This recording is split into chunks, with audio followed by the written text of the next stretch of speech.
Halo, assalamualaikum warahmatullahi wabarakatuh. Di video kami kali ini, mari kita bahas secara singkat tentang konferensi meja bundar atau yang disingkat dengan KNB.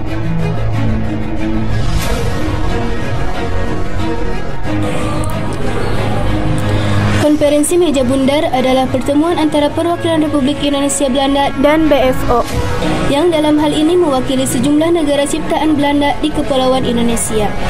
Pertemuan ini dilangsungkan di Den Haag, Belanda mulai 23 Agustus hingga 2 November 1949. Ditujukan untuk menyelesaikan permasalahan antara Indonesia dan Belanda yang telah lama terjadi.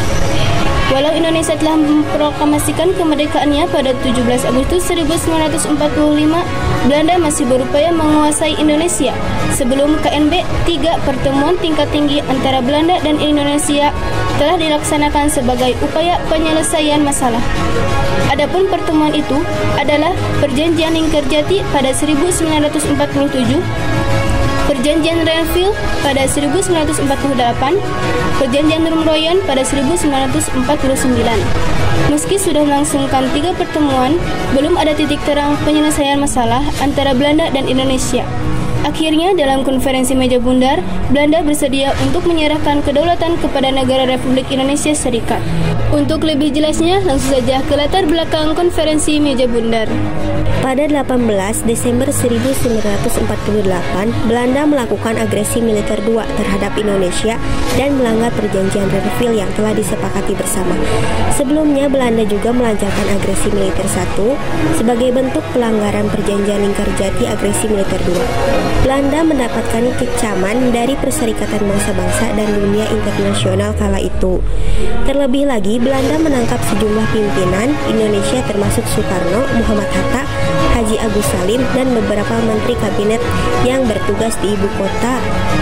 Sementara yakni di Yogyakarta pada tanggal 28 Januari 1949, Dewan Keamanan KBB menegur Belanda dan menuntut pengembalian seluruh petinggi Republik Indonesia beserta pemulihan pemerintahannya.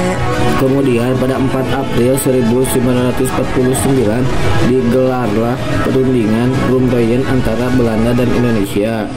Perundingan ini berakhir pada 7 Mei 1949 dan menghasilkan beberapa kesepakatan antara lain. Disetujuinya pelaksanaan KNB di Den Haag, kembalinya pemerintah Indonesia ke Yogyakarta pada 6 Juli 1949 dan gencatan senjata konferensi Meja Bundar menghasilkan beberapa keputusan. Pentingnya bagi Indonesia diantaranya adalah Belanda mengakui Indonesia sebagai Republik Indonesia Serikat atau disingkat RIS. Indonesia menjadi sebuah negara yang berdaulat dan merdeka. RIS terdiri dari 15 negara bagian yang dibentuk Belanda.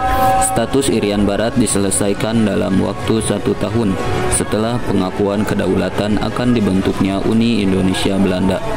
RIS mengembalikan hak milik Belanda dan memberikan hak kosensi serta izin baru untuk perusahaan-perusahaan Belanda. Pengambilan utang Belanda atau pengambilan alian utang Hindia Belanda oleh Republik Indonesia Serikat. Setelah hasil konferensi diumumkan pihak Republik Indonesia dan BPO kemudian menandatangani persetujuan konstitusi. RIS persetujuan ini dilakukan pada tanggal 29 Oktober 1949. Dampak penyelenggaraan KNB adalah Indonesia mendapatkan kedaulatannya, di mana penyerahan berlangsung pada tanggal 27 Desember 1949. Sementara penandatanganan naskah penyelenggaraan kedaulatan diadakan di 2 kota, yaitu Amsterdam dan Jakarta.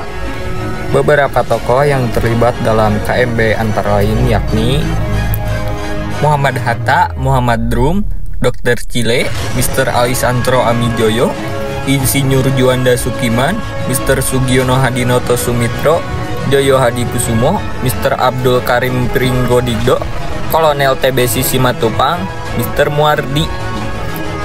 Demikian pembahasan latar belakang isi dan tujuan diadakannya konferensi Meja Bundar. Semoga bermanfaat dan terima kasih. Wassalamualaikum warahmatullahi wabarakatuh.